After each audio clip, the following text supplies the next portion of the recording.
Hello, everybody, and welcome to Smack the Markets Trading Room weekly market wrap for weekend in the 10th of October. Now, this week was a particularly challenging week for trading in the markets. There was an awful lot of economic news that created a huge amount of volatility in the markets. And not only that, there was also a host of other unscheduled news announcements, which created even more volatility in a number of markets as well. Now, it was rather challenging for us to find some clean market structures that had any sort of kind of length to those trends for us to consider trading. As a result, we had two trades. We took two losses on those trades, and this was the worst week that we've actually had in the trading room. So we closed the week with a 2% down. Now, let's take a look at the trades that we looked at and took in the trading room. Now, the first one was euro dollar. This was a swing opportunity short.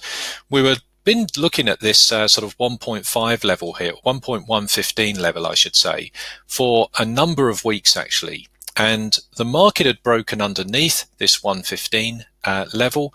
It also sort of put in a bit of support just underneath there. And once that level got broken, we looked at getting positioned to take a trade here. This was a intraday sort of position, but it was a swing play. We were looking at this for a much longer trade opportunity. So if we come down the time frames, we'll see the opportunity sort of set up. You can see here on the 60-minute chart, the 115 level, I should say, through here. Underneath that, there was this support structure that the market had been putting in as well. And once that had broken, we actually got positioned just as the market retraced back up into this sort of lower level. So the setup was here on the lower time frame. There was two setups actually, and different traders in the room took this as a different trade. Some of us took it as a moving average trade here on the on these bearish candles that was also bang up against this level. Some of us took it on as a cluster opportunity as well, because this sort of level also clustered with the 50% retracement of the recent move. Now, it doesn't matter which method you took, both opportunities would have been stopped out. As we can see, the market retraced fairly sort of swiftly. In fact, what moved this market and what sort of changed the direction here of euro dollar was the announcement from Nikki Haley that she was resigning from as chief UN negotiator for the US. So that bit of sort of unscheduled news created this sort of volatility, which unfortunately took us out of this trade.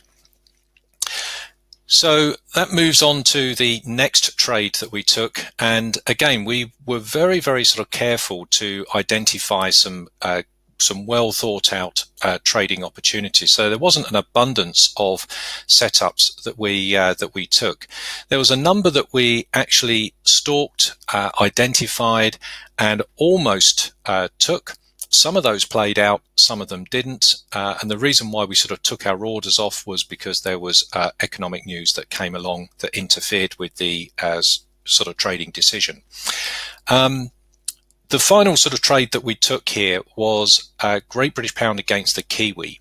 This was an intraday trade long, but the decision of the trading decision was based upon sort of the strength of the Great British Pound through Friday, or through sort of Thursday and Friday morning, and also the weakness of the Kiwi.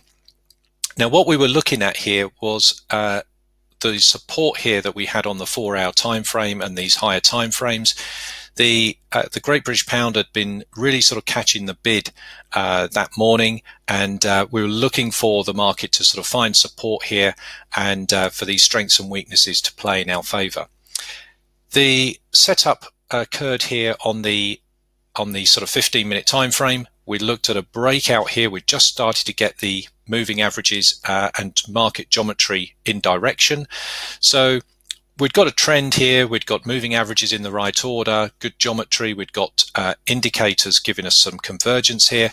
And the market had just pulled back into a pivot point. Well, actually, it was a double pivot point here. So you can see that there's a breakout level here on the 15-minute time frame, where the markets found resistance a number of times, broken out, pulled back in. There was a double pivot point there as well, and a nice small bullish candle. So that was the trigger candle that we were looking at trading.